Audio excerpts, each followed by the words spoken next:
A heuristic technique, often called simply a heuristic, is any approach to problem-solving, learning, or discovery that employs a practical method not guaranteed to be optimal or perfect, but sufficient for the immediate goals, where finding an optimal solution is impossible or impractical. Heuristic methods can be used to speed up the process of finding a satisfactory solution. Heuristics can be mental shortcuts that ease the cognitive load of making a decision. Examples of this method include using a rule of thumb, an educated guess, an intuitive judgment, stereotyping, profiling, or common sense. More precisely, heuristics are strategies derived from experience with similar problems, using readily accessible, though loosely applicable, information to control problem-solving in human beings, machines, and abstract issues. Example: the most fundamental heuristic is trial and error, which can be used in everything from matching nuts and bolts to finding the values of variables in algebra problems. Here are a few other commonly used heuristics, from George Pollier's 1945 book, How to Solve It. If you are having difficulty understanding a problem, try drawing a picture. If you can't find a solution, try assuming that you have a solution and seeing what you can derive from that. If the problem is abstract, try examining a concrete example. Try solving a more general problem first. Psychology. In psychology, heuristics are simple, efficient rules, learned or hard-coded by evolutionary processes, that have been proposed to explain how people make decisions, come to judgments, and solve problems, typically when facing complex problems or incomplete information. Researchers test if people use those rules with various methods. These rules work well under most circumstances, but in certain cases lead to systematic errors or cognitive biases. Although much of the work of discovering heuristics in human decision-makers was done by the Israeli psychologists Amos Tversky and Daniel Kahneman, the concept was originally introduced by Nobel laureate Herbert A. Simon. Simon's original, primary object of research was problem-solving, which showed that we operate within what he calls bounded rationality. He coined the term satisficing, which denotes the situation where people seek solutions or accept choices or judgments that are good enough for their purposes, but could be optimized. Gurdgitterains are focused on the fast and frugal properties of heuristics, i.e., using heuristics in a way that is principally accurate and thus eliminating most cognitive bias. From one particular batch of research, Gurdgitterains and Wolfgang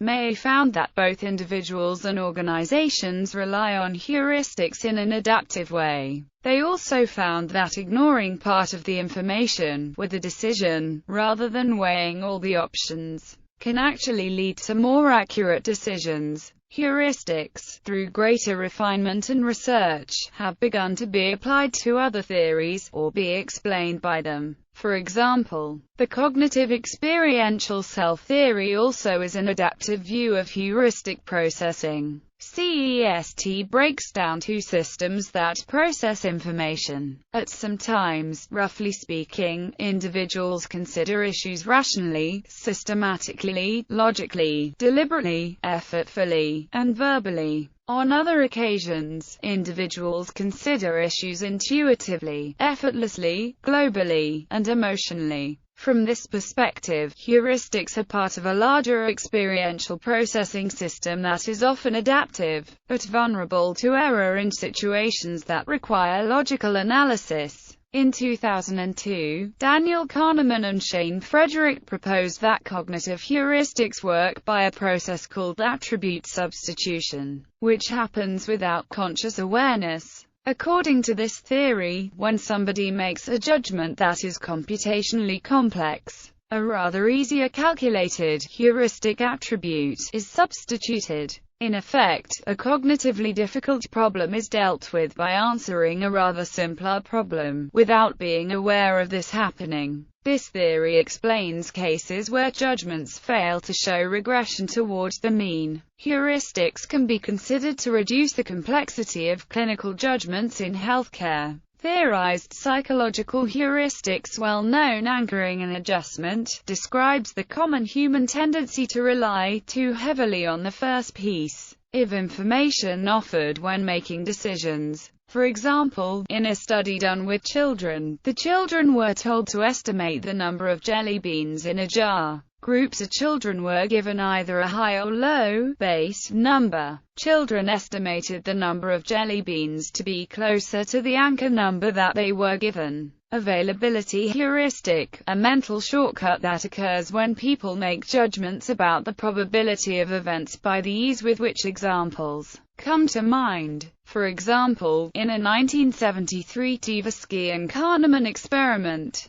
the majority of participants reported that there were more words in the English language that start with the letter K than for which K was the third letter. There are actually twice as many words in the English language that have K as the third letter than start with K. But words that start with K are much easier to recall and bring to mind. Representativeness heuristic, a mental shortcut used when making judgments about the probability of an event under uncertainty, or judging a situation based on how similar the prospects are to the prototypes the person holds in his or her mind. For example, in a 1982 Tversky and Kahneman experiment, participants were given a description of a woman named Linda. Based on the description, it was likely that Linda was a feminist. 80 to 90% of participants responded that it was also more likely for Linda to be a feminist and a bank teller than just a bank teller. The likelihood of two events cannot be greater than that of either of the two events individually. For this reason, the representativeness heuristic is exemplary of the conjunction fallacy. Naive diversification, when asked to make several choices at once. People tend to diversify more than when making the same type of decision sequentially. Escalation of commitment describes the phenomenon where people justify increased investment in a decision based on the cumulative prior investment, despite new evidence suggesting that the cost, starting today, of continuing the decision outweighs the expected benefit. Familiarity heuristic, a mental shortcut applied to various situations in which individuals assume that the circumstances underlying the past behavior still hold true for the present situation and that the past behavior thus can be correctly applied to the new situation, especially prevalent when the individual experiences a high cognitive load. Lesser-known effect heuristic, contagion heuristic, effort heuristic, fluency heuristic, gaze heuristic, peak end rule, recognition heuristic, scarcity heuristic, similarity heuristic, simulation heuristic, social proof, take the best heuristic. Cognitive maps heuristics were also found to be used in the manipulation and creation of cognitive maps. Cognitive maps are internal representations of our physical environment, particularly associated with spatial relationships. These internal representations of our environment are used as memory as a guide in our external environment. It was found that when questioned about maps imaging, distancing, etc., people commonly made distortions to images. These distortions took shape in the regularization of images. There are several ways that humans form and use cognitive maps. Visual intake is a key part of mapping. The first is by using landmarks. This is where a person uses a mental image to estimate a relationship, usually distance, between two objects. Second is road knowledge, and this is generally developed after a person has performed a task and is relaying the information of that task to another person. Third is survey. A person estimates a distance based on a mental image that, to them, might appear like an actual map. This image is generally created when a person's brain begins making image corrections.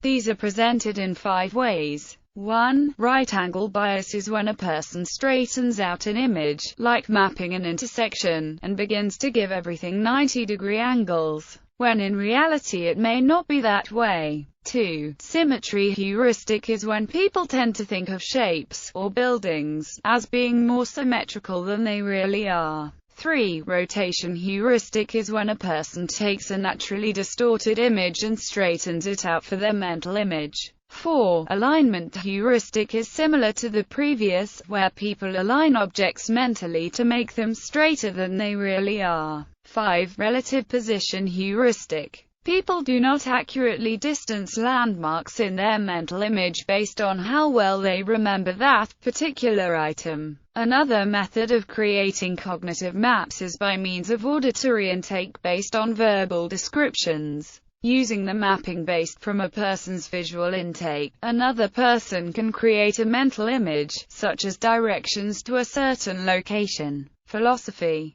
Heuristic device is used when an entity X exists to enable understanding of, or knowledge concerning, some other entity Y. A good example is a model that, as it is never identical with what it models, is a heuristic device to enable understanding of what it models. Stories, metaphors, etc. can also be termed heuristic in that sense. A classic example is the notion of utopia as described in Plato's best-known work, The Republic. This means that the ideal city, as depicted in the Republic, is not given as something to be pursued, or to present an orientation point for development. Rather, it shows how things would have to be connected, and how one thing would lead to another, if one would opt for certain principles and carry them through rigorously. Heuristic is also often used as a noun to describe a rule of thumb, procedure, or method. Philosophers of science have emphasized the importance of heuristics in creative thought and constructing scientific theories. Law. In legal theory, especially in the theory of law and economics, heuristics are used in the law when case-by-case analysis would be impractical, insofar as practicality is defined by the interests of a governing body. The present securities regulation regime largely assumes that all investors act as perfectly rational persons. In truth, actual investors face cognitive limitations from biases, heuristics, and framing effects. For instance, in all states in the United States, the legal drinking age for unsupervised persons is 21 years. Because it is argued that people need to be mature enough to make decisions involving the risks of alcohol consumption. However, assuming people mature at different rates, the specific age of 21 would be too late for some and too early for others. In this case, the somewhat arbitrary deadline is used because it is impossible or impractical to tell whether an individual is sufficiently mature for society to trust him with that kind of responsibility. Some proposed changes, however, have included the completion of an alcohol education course rather than the attainment of 21 years of age as the criterion for legal alcohol possession. This would put youth alcohol policy more on a case-by-case basis and less on a heuristic one, since the completion of such a course would presumably be voluntary and not uniform across the population. The same reasoning applies to patent law. Patents are justified on the grounds that inventors must be protected, so they have incentive to invent.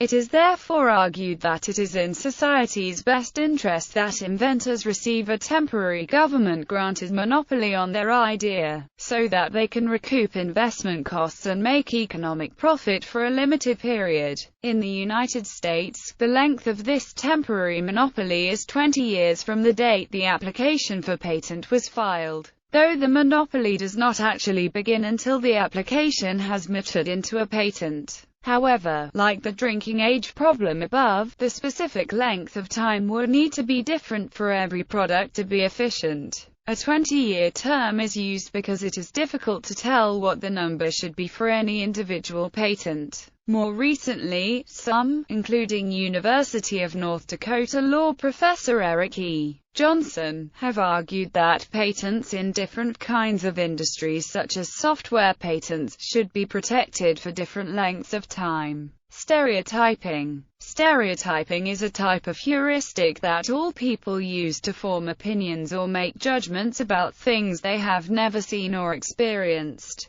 They work as a mental shortcut to assess everything from the social status of a person, based on their actions, to assumptions that a plant, that is, tall, has a trunk, and has leaves as a tree, even though the person making the evaluation has never seen that particular type of tree before. Stereotypes, as first described by journalist Walter Lippmann in his book Public Opinion, are the pictures we have in our heads which are built around experiences as well as what we are told about the world.